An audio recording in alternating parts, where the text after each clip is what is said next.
It's Monday, October 14th, 2024. Shenanigans at the Department of Justice, a Sunday news blitz, and one man should be getting a medal. Instead, he's going to jail. Next on the AM Update.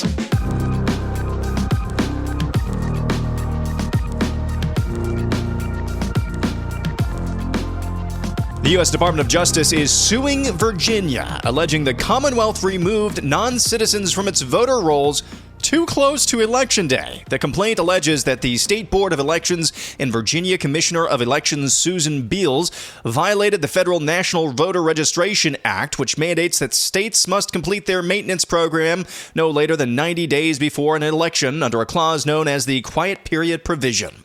The agency alleges that Republican Governor Glenn Youngkin violated the NVRA when he announced and subsequently carried out an executive order which required the election commissioner to regularly update the state's voter list to remove individuals who have been, quote-unquote, identified as non-citizens and had not responded to a request to verify their citizenship in 14 days. Under Youngkin's executive order, Virginia has removed around 6,300 individuals. The complaint from the Department of Justice notes that the voters were identified as possible non-citizens if they responded no to questions about their citizenship status on certain forms submitted to the State Department of Motor Vehicles. So, the Kamala Harris-Biden Department of Justice is suing the state of Virginia because Virginia did the lawful thing of saying that people who are not able to vote lawfully should be removed from voter rolls. Yes, that is the definition of shenanigans. How about this? This report is from Axios as well. House Democrats railed against House Speaker Mike Johnson for hedging on whether a GOP-controlled House would certify a Kamala Harris victory. But some of their senior members are playing a similar game. Those Democrats are trapped between their deep distrust, of course, of Trump and their vigorous denouncements or denunciations about election challenges in the years since the J6 attack. Representative Jamie Raskin of Maryland, the House Oversight Committee ranking member and former January 6th committee member, who objected to Trump electors in 2017, told Axios in an interview that if Trump won a, quote, free, fair, and honest election, we would obviously accept it. However, Raskin said he definitely doesn't assume that Trump would use fair, free, and honest means to secure an election victory. He said Trump, quote, is doing whatever he can to try to interfere with the process, whether we're talking about manipulating electoral college counts in Nebraska or manipulating the vote count in Georgia. And House member Representative Jamie Raskin saying he's not sure whether he's prepared to certify a Trump victory should he actually come away with the win. The national polls released on Sunday are not exactly all over the place. They're pointing in one direction, and that is the momentum is on the side of Donald Trump. But as political commentator Sagar Enjeti reminded everyone yesterday, the Real Clear Politics average on Election Day 2022 in the midterms in Pennsylvania had Senate candidate Dr. Oz up by 0.4 of a point in that state.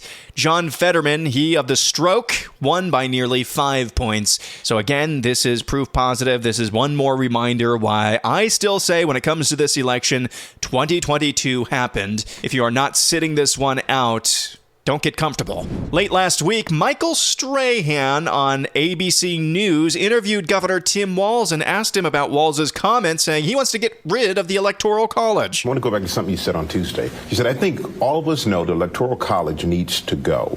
But the campaign came out later that night, and they said that's not their stance. Yeah. Well, it's not the campaign's position. And the point I'm trying to make is that there's folks that feel every vote must count in every state. Mm-hmm. And I think some of folks feel that's not the case. Our campaign does that. And the point I'm saying is I'm in 5 states in 2 days. We're out there making the case that the campaign's position is clear, that that's not their position. Their position and my position is to make sure that everybody understands their vote, no matter what state they're in, matters. So that's something that you and Vice President Harris disagree on? I have spoken about it in the past, that she's been very clear on this, and the campaign, and my position is the campaign's position. That doesn't make any sense whatsoever. That's the opposite of clear. I'm not sure if the good Governor Tim Walz understands that. So this is something that you disagree about? Well, I don't know. I mean, I believe that we should get rid of the Electoral College, but my position isn't the campaign's position, so you do disagree. Can we ask another question? All right, on the issue of immigration, this was a topic of debate on the Sunday shows. Here's Department of Homeland Security Secretary Alejandro Mayorkas on CBS News to face the nation. The notion the notion that we in law enforcement have sought to intentionally allow individuals to cross the border illegally for the purpose of voting is preposterous, and everyone should condemn that rhetoric. I'm not. I'm actually supportive of that rhetoric. I think that's exactly what's gone on, Mr. Homeland Security Secretary Alejandro Mayorkas. Hope you had some good sushi after visiting North Carolina the other day. Amidst that backdrop, here's Martha Raddatz on ABC News this week interviewing vice presidential hopeful for the GOP, J.D. Vance. Listen to this exchange. The incidents were limited to a handful of apartment complexes, and the mayor said our dedicated police officers have acted on those concerns. That is Martha Raddatz talking about illegal alien gangs taking over apartment complexes in places like Aurora, Colorado. A handful of problems. Only, Martha, do you hear yourself? Only a handful of apartment complexes in America were taken over by Venezuelan gangs, and Donald Trump is the problem and not Kamala Harris's open border? Americans are so fed up with what's going on, and they have every right to be. And I really find this exchange, Martha, sort of interesting because you seem to be more focused with nitpicking everything that Donald Trump has said rather than acknowledging that apartment complexes in the United States of America are being taken over by violent gangs. I worry so much more about that problem than anything else here. We've got to get American communities in a safe space again.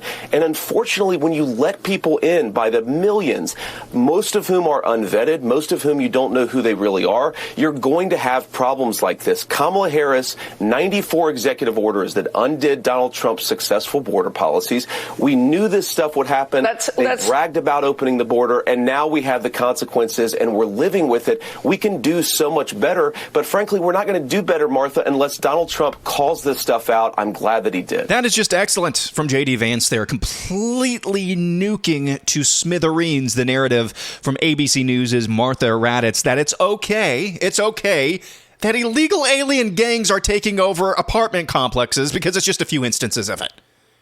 Completely nuking that narrative, saying, no, in this country, we should have a zero tolerance policy for illegal alien gangs taking over apartment complexes and causing our citizens to live in terror.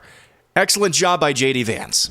Hollywood stars are starting to get on the Kamala train. Here is Jennifer Garner, a couple of actresses, half plastic, half human. Here's Jennifer Garner. See if you can figure out what she's talking about. Listen, I know you've knocked and knocked, and I know you've called and called. I know you've given and given, and you're worn out.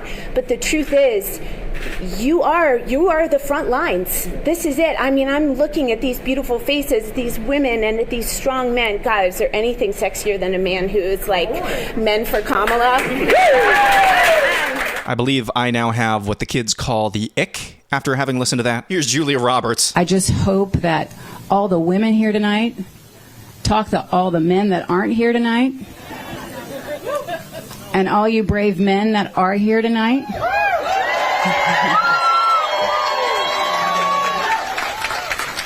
Talk to all the other men that aren't here tonight.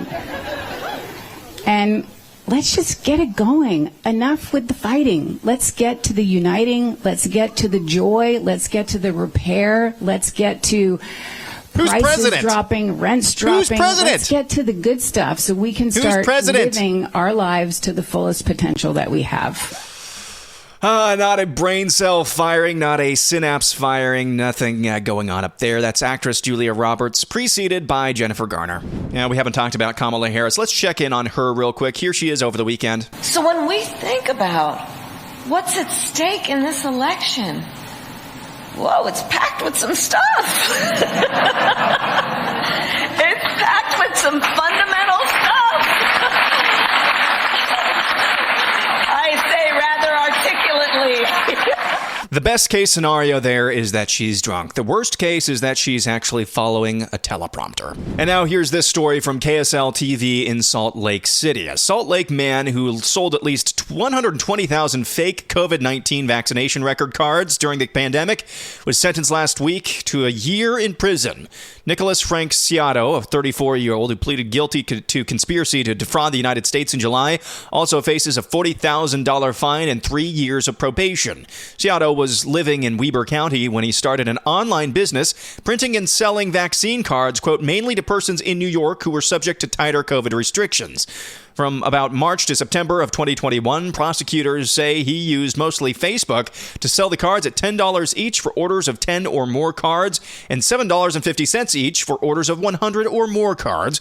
Ciotto posted on Facebook during that time period saying, quote, I know someone selling legit vax cards for cheap for people who don't want to partake in a science experiment, and sent an image of stacks of COVID-19 vaccination record cards to contact through Facebook Messenger. In July of 2021, Ciotto made a fake badge to claim he was with a major COVID-19 testing company in Utah and convinced the owner of a local print shop that he was authorized by a hospital to print vaccination cards, according to court documents. He tried to avoid police detection by, quote, changing every week the envelopes and shipping locations he used to mail the counterfeit cards.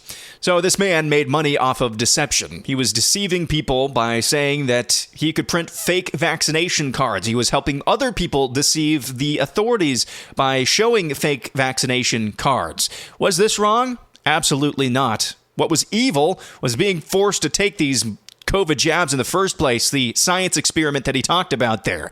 That is evil. And if you think that what he did is bad, what he did is actually worthy of condemnation, Corey Ten Boom would like to have a word. And yeah, I'm making that analogy.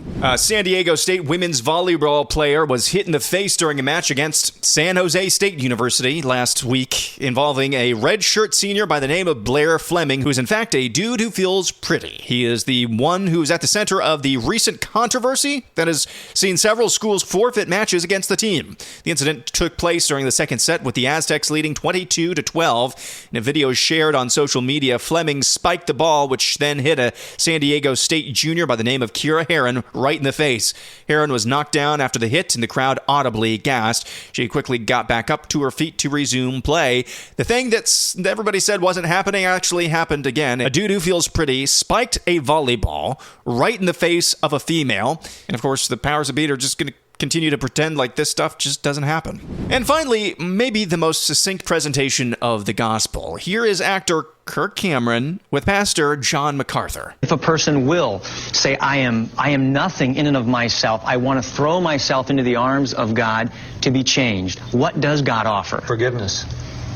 Total forgiveness for all your sin forever. Unconditionally. Provided by Christ. It's the greatest gospel verse in the Bible, 2 Corinthians 5:21. He made him who knew no sin, sin for us, that we might be made the righteousness of God in him. Let me unpack those 15 Greek words. He, God, made Jesus sin. What do you mean he made Jesus sin? Only in one sense. He treated him as if he had committed every sin ever committed by every person who would ever believe, though in fact he committed none of them. Hanging on the cross, he was wholly harmless, undefiled. Hanging on the cross, he was a spotless lamb. He was never for a split second a sinner. He is holy God on the cross. But God is treating him, I'll put it more practically, as if he lived my life. God punished Jesus for my sin, turns right around and treats me as if I lived his life. That's the great doctrine of substitution, and on that doctrine turned the whole Reformation of the church. That is the heart of the gospel. And what you get is complete forgiveness, covered by the righteousness of Jesus Christ. When he looks at the cross, he sees you. When he looks at you, he sees Christ. That is excellent. That is Pastor John MacArthur with the gospel presentation in just about a minute. And that's a good way to end it on a Monday. We'll be back at it again tomorrow. I'm Aaron McIntyre, and this is the AM Update.